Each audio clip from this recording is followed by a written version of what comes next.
Hello everyone, hope you're all well and thanks so much for all the support with my videos. I'm very grateful. Over the last number of days we've seen huge amounts of protests and riots right across England and into Northern Ireland. This comes on the back of the immigration chaos, and in particular because of the horrific murders of the 3 young children in Southport last week. But we've seen huge amounts of protests escalate right across England. A lot of towns, cities such as Leeds, Barnsley, Hull, Bolton, Liverpool, Rotherham, and there was horrific attacks on a lot of people in those areas as well. Now we know working class communities have been hammered because of the immigration chaos. We know they've been targeted because of the immigration fallout that benefit the super rich, and the policies also as well, neoliberal policies that create a multitude of crises for ordinary working class people in terms of inequality, driving poverty and lack of access to basic services. And in Belfast there was a protest as well, and it was loyalists who were there, along with a couple of people who were holding a banner from Coolock Says No. This is interesting because if you look at the loyalists, they'll offer nothing to the working classes. It's all about sectarianism, and what offered was more sectarianism and more hate, rather than standing up against the real perpetrators of the abuse against the working class, which are the super rich, the wealthy and big corporations. So this has been replaced with more sectarianism in terms of attacks on people as well. Same across England. If you look at some of the elements behind a lot of these protests and demonstrations, the elements are the English Defence League, again funded by Zionists, funded by people that want to create division, and this suits the super rich.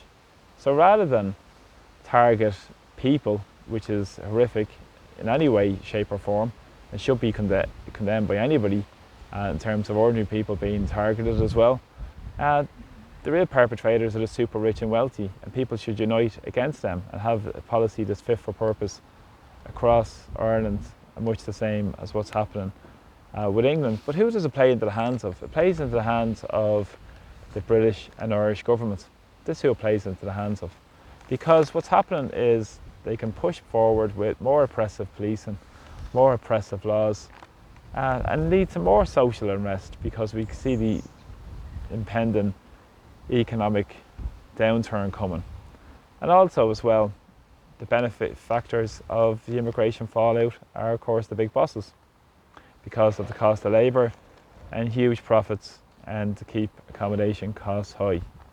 So there is a serious issue with immigration, but the way to go about it is not to target immigrants with those issues.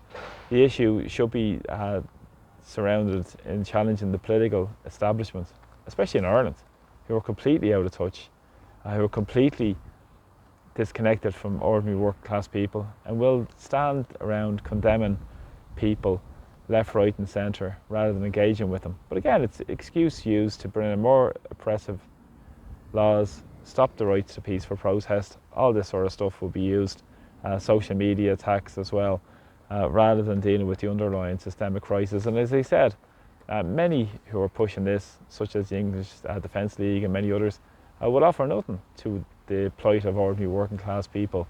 Will just blame somebody else for the crisis, rather than who is ultimately to blame for it in terms of the political establishment, and they uphold the political establishment. And rather than many people, even in Ireland, turning around and starting campaigns to stop the war, like I did a couple of years ago in terms of the war in Ukraine, because Ireland should be pushing for peace in Ukraine, should be looking for Pacific settlements in the disputes in Ukraine. But again, they won't tell the truth, and they're all gung-ho behind this war in Ukraine, where we've seen the economic fallout in terms of the cost of the sanctions with higher energy costs, and not to mention the costs of the immigration fallout with well over 100,000 Ukrainians in Ireland also as well. And the real answer would be to stop exploitation, stop imperialism, stop colonialism, and stop the occupation of many of these countries as well in the first instance, so people can stay at home and have a proper dignified way of existence in their own home, rather than being exploited by the colonisers, in main part a lot of times by the US, the European Union and many countries contained within the European Union also as well. And where does the targeting of others lead to? More subhuman references, and would lead to down the road of concentration camps, where one class of person is better than somebody else. What does that lead to? More division in society. And who does that suit? That suits the corporations as we enter a period of corporate fascism. So, as I've said, we've seen the issues with working class people being impacted in terms of poverty, inequality, exclusion, alienation, basic lack of services in Irish society and across England as well. And in particular, you've seen states of the economy in working class communities, and people are completely left behind. Areas such around Liverpool, places like Toxteth have 62% of children in poverty, 52% of pensioners are in poverty, 2 to 3 residents live within the 20% of the most deprived areas of any part of Britain. So that's remarkable figures, but it shows you what drives this and what fuels it. So rather than uniting against the ultimate perpetrators in terms of the big corporations and the super rich and the wealthy, it's all too easy to blame somebody else rather than blame the real perpetrators who get off scot-free and who will implement their harsher restrictions on ordinary people. So the solutions really with people are peaceful mass civil disobedience. That's what's needed. People need to ostracise people in their communities, for instance. The boycott campaign that was used very effectively in Irish society should be used in Ireland also as well, in terms of people who are profiting from the misery of others, in terms of the immigration industry, much the same as the housing disaster we're facing as well. And it's critical that we need local democracy and bring power back to our communities, where we have proper community sovereignty and people have a proper say and central to the decision making process. And that's how we have to build it, from the ground up, and that's where democracy should start, from the grassroots.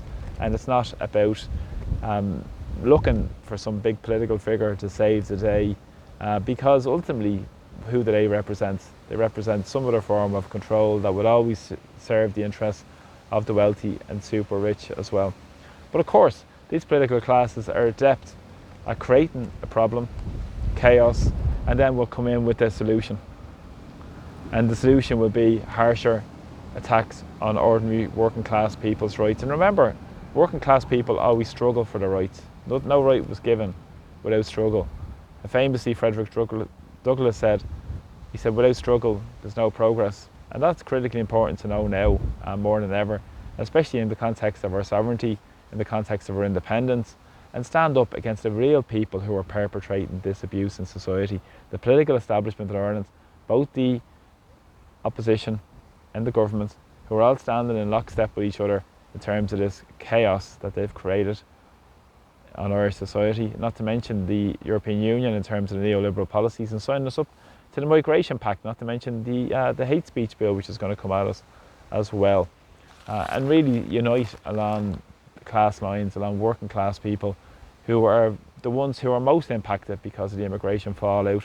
And the way to go about that is to build in your communities, speak out, and start uniting with more and more people, because they're getting ignored by the political establishment and been treated with contempt by the Minister for Disintegration, Roderick O'Gorman, and many of these others who want to drive us towards authoritarianism, where people aren't allowed to speak out. Freedom of expression is vitally important in any democracy, much the same as the right to peaceful assembly as well.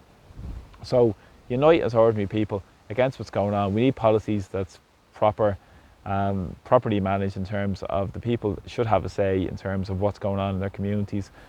We see what's happening in Coolock, we see what's happening in more working class communities and rural communities all around Ireland also as well, where people should unite with the same set of principles that would put the needs of people first in terms of having a dignified existence, having a right to a home, decent health service and decent job also as well. So thanks for all the support on my videos, really appreciate them, and we can build an Ireland for the people and by the people as well. So thanks for all the support, and please press subscribe to my YouTube channel.